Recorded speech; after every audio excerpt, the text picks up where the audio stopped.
When people picture American coastal towns, they usually imagine beautiful beaches, fresh ocean air, and fishing boats sailing at sunset. But not every town by the sea offers that kind of dream. Across different corners of the United States, there are small communities facing extraordinary challenges. Some towns are slowly sinking because of coastal erosion. Others keep losing residents because there are not enough jobs. Some even live under the threat of storms, flooding, and environmental change that could endanger their existence. In these places, the beauty of the ocean often comes with a heavy price.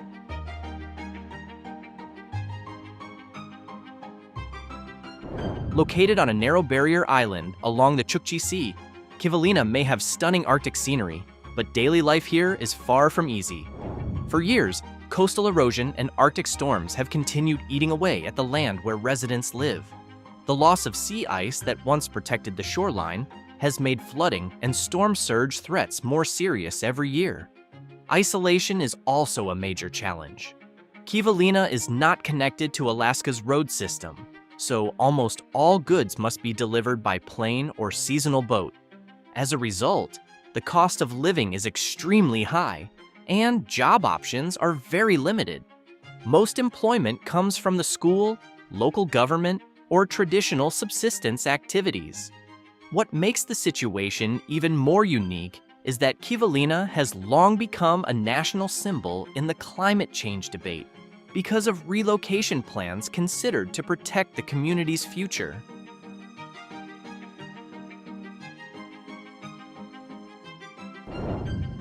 For many Americans, it is hard to imagine a town slowly disappearing from the map. But that is the reality facing Newtok, a small remote community on Alaska's western coast. For years, river erosion, thawing permafrost, and changing environmental conditions have continued wearing away the land where residents live. The situation has become so serious that Newtok is nationally known as one of the first communities in America that must relocate because of climate change impacts. The town is home to only a few hundred residents and is not connected to the state road network. Most daily necessities must be flown in or delivered by seasonal boat, making the cost of living far higher than in many other parts of America.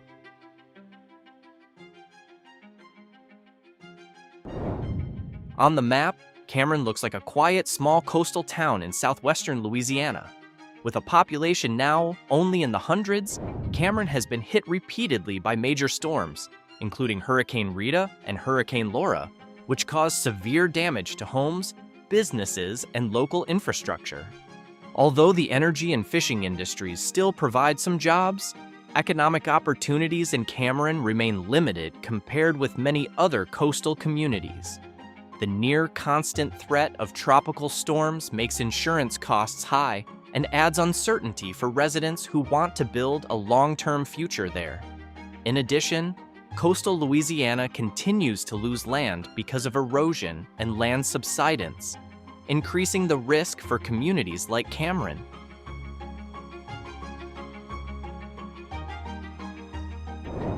Empire was once one of the important fishing and port centers in southeastern Louisiana. With a population that has continued to decline over the past several decades, Empire has gone through dramatic changes caused by major storms, coastal erosion, and land loss, which has become a chronic problem across southern Louisiana. Life here depends heavily on fishing, seafood, and the energy sector, making the local economy vulnerable to both market changes and extreme weather. The threat of tropical storms is a regular part of life for residents, and several major hurricanes have caused severe damage to local homes, businesses, and infrastructure. Even more concerning, many areas around Empire are slowly turning into open water because of coastal land loss.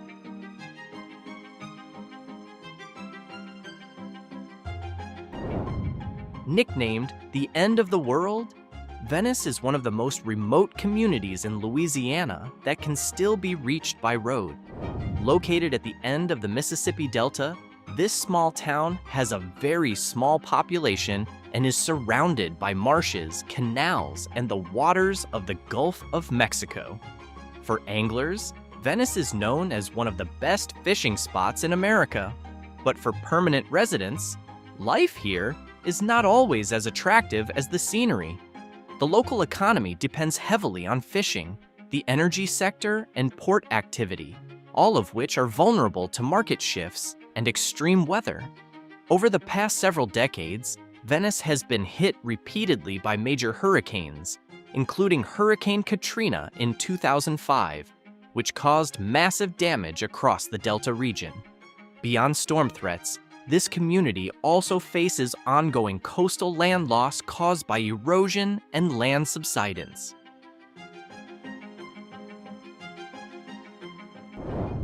Located on a narrow headland reaching into the Chukchi Sea, Point Hope is one of the oldest continuously inhabited settlements in North America.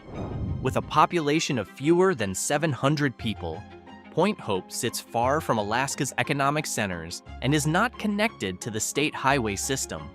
Most travel must be done by plane, while basic goods are shipped from very distant locations. As a result, the cost of living here is far higher than the national average. Harsh weather is part of daily life. Long winters, extreme temperatures, and Arctic storms can disrupt transportation and supply deliveries. In addition, coastal erosion and environmental change in the Arctic are raising growing concerns about the future of this community.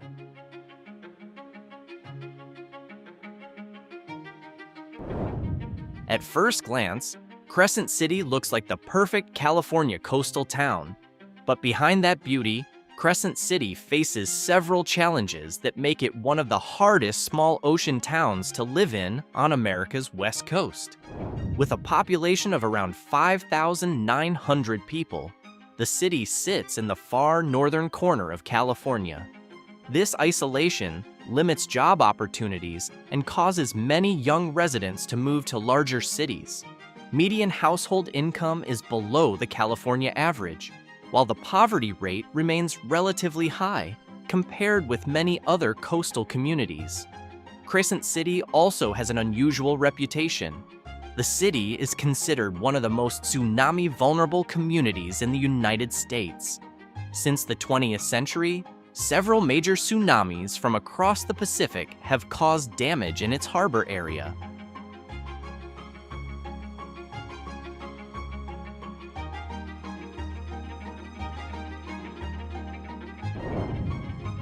Located on Washington's west coast near the Pacific Ocean, Hoquiam is a small city that once grew rapidly because of its timber industry and harbor. In the early 20th century, the city was known as one of the most important wood processing centers in the Pacific Northwest. But when the timber industry began to shrink, Hoquiam lost many jobs that had supported its economy for decades. Median household income is far below the Washington state average, while the poverty rate remains higher than in many other coastal communities across the Pacific Northwest. Its location in one of the wettest regions of America also creates its own challenge. Heavy rainfall, long stretches of cloudy skies, and gloomy winters are not a lifestyle that suits everyone.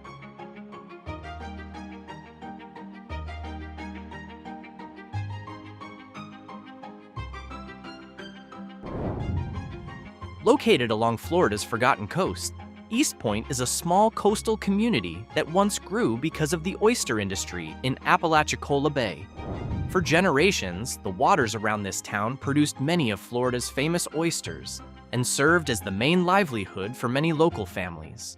But when the oyster population sharply declined because of environmental change, extreme weather, and pressure on the bay ecosystem, Eastpoint's economy was hit as well. Eastpoint has grown much more slowly and offers relatively few economic opportunities. The threat of tropical storms and hurricanes from the Gulf of Mexico is also part of life for residents. Although Eastpoint has beautiful beaches, a quiet atmosphere, and easy access to untouched natural areas, its fragile economy, limited jobs, and vulnerability to extreme weather make it one of the hardest small ocean towns to live in the United States.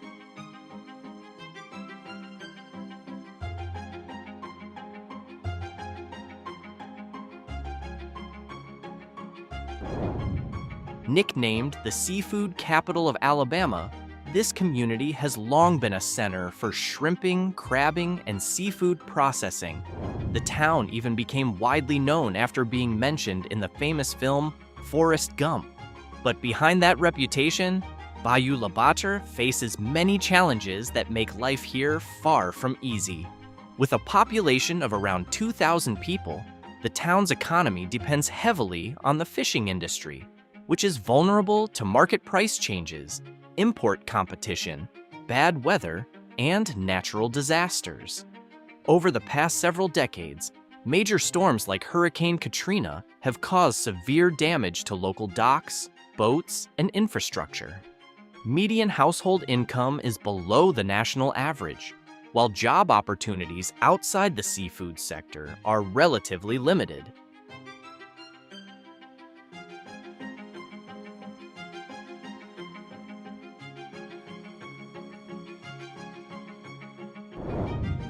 In the middle of Chesapeake Bay, Tangier feels like a world separated from modern America. This small island can only be reached by boat or small plane, and it is home to a few hundred residents, most of whom still depend on the blue crab industry. Over the past several decades, Tangier's population has continued to decline because of limited jobs and few opportunities for younger generations.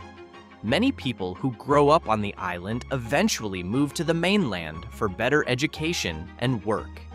Because the local economy depends so heavily on fishing, the community is vulnerable to environmental changes and shifts in the seafood industry.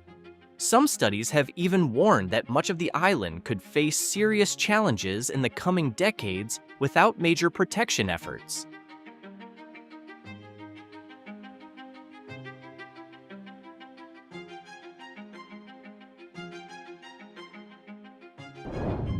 Along Florida's forgotten coast, Apalachicola is known for its historic streets, charming old homes, and rich maritime heritage. For years, this small town was the center of a famous oyster industry known across the United States. At its peak, Apalachicola Bay produced much of Florida's oysters and served as the backbone of the local economy.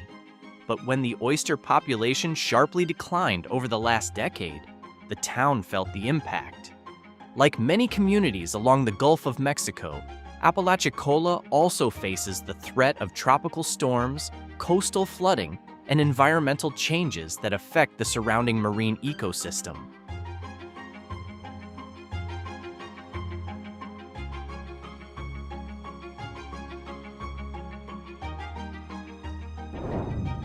At first glance, Waveland looks like a quiet beach town on the Gulf of Mexico. But behind its peaceful scenery, Waveland has a long history of facing one of the biggest threats to American coastal communities: major hurricanes. Waveland drew national attention after taking a direct hit from Hurricane Katrina in 2005. The storm destroyed much of the city and changed local life overnight. Although rebuilding has continued for years, the economic and demographic impact can still be felt today. Population growth remains slow, while job opportunities are still limited compared with larger cities along the Gulf Coast.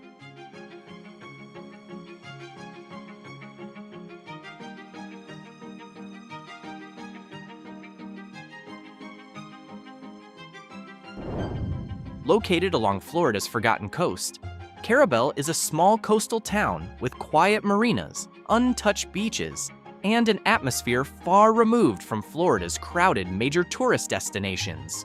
The local economy depends on a mix of fishing, seasonal tourism, and small businesses, so job options are relatively limited compared with larger cities in the state. Median household income is below the Florida average, while many available jobs are seasonal or low-paying. This has led some younger residents to leave town in search of better opportunities elsewhere.